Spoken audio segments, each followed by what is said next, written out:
overfitting. The network learns the training data perfectly, but fails spectacularly on new data. The primary tool here is Dropout.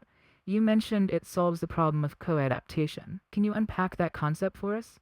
Co-adaptation is a structural weakness where two or more neurons become overly reliant on each other.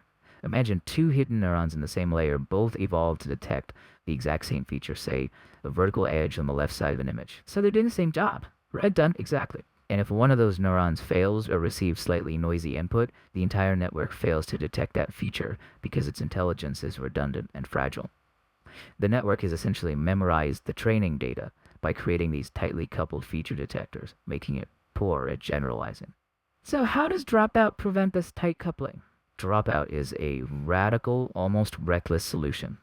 During each training step, an additional layer randomly switches off a given percentage of nodes, typically 50% in the hidden layers, by setting their output to 0. They just die for one step. They are temporarily deactivated, yes. This forcing function ensures that no single neuron can ever rely on the presence of any other specific neuron. It forces every remaining active neuron to be robust and capable of learning useful features independently. So the network has to be more resilient. It has to be. Since the structure of the network is slightly different at every single training step, it cannot form those co-adapted redundant feature pairs. It forces the network to generalize and distribute its learned knowledge across all its parameters more evenly. And this randomization happens in both the forward pass and, critically, the backward propagation steps. That's such an ingenious, highly chaotic solution.